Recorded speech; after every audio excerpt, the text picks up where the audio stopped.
Hello everyone. Once again, I'm Casimiro Kadija. This is my YouTube channel where I'm talking about information literacy.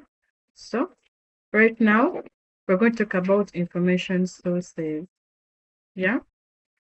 So, first of all, I'm going to first get it from where I had saved it.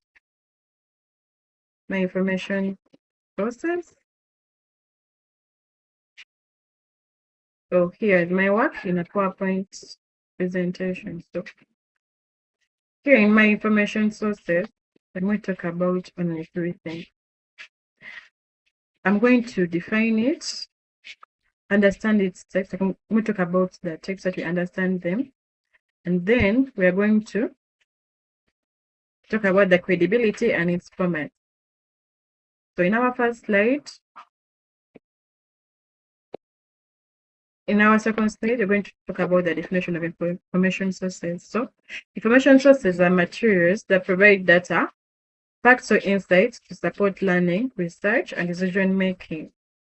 So I think the definition is just so direct. They're just materials that provide data. Like things that support learning, let me say like newspapers, internet, most of us like using ChatGPT and so on, Google. Yeah.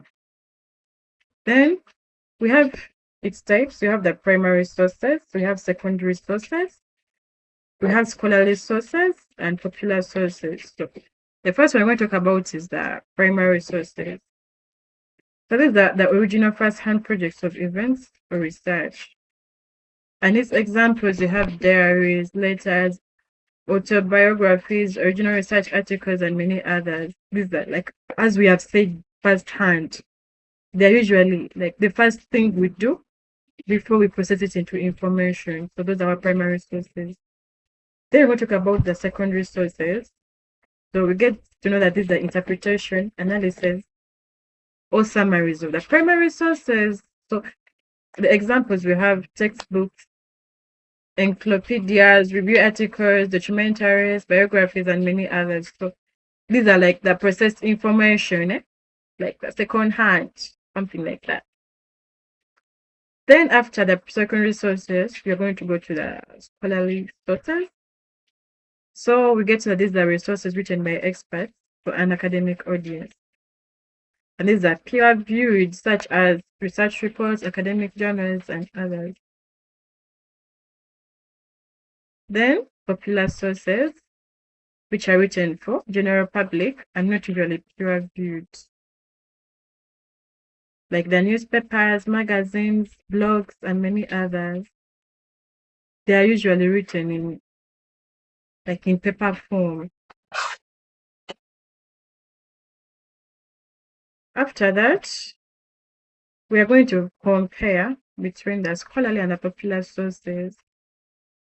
So these ones are very different in their own ways.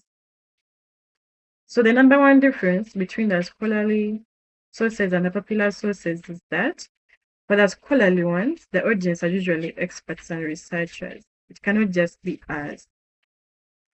Then the popular ones are these ones that have the audience as the general public.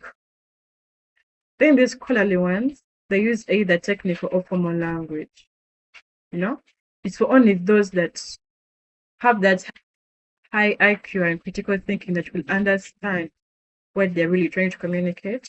Well, in the popular ones, they just use simple and conversational language, our simple, like what we easily understand.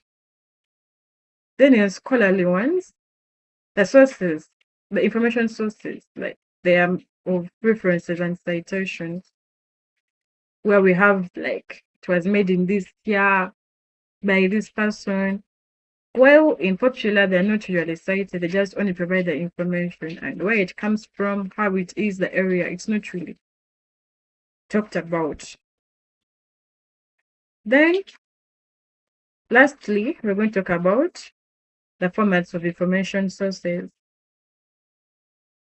So we have four, I have four, whereby we have the printed ones, yeah, the digital, stroke the online ones, multimedia, and the specialized. So the print are just the usual ones. As I can say, books, journals, magazines, and newspapers. Well, the next one we have the digital, which can be the ebooks, academic databases, websites, and blogs. And ebooks can be of various cases. And most of you know that because you usually read novels online, like there is a novel, you get. Then we have the multimedia. It includes videos, podcasts, documentaries, and images. Then the specialized ones are reports, government publications, and databases. Like the reports, they can be like our school reports. These are really like, kind of complicated, and at some point, they belong to the scholarly sources. So that is it with our information sources. And we get to know that for us to, like, what we learn from this is that understanding information sources ensures reliable research. Like you be knowing what you're going to look for, how, where, yeah. And it helps us know the differences among the different sources, hence helping us in making decisions.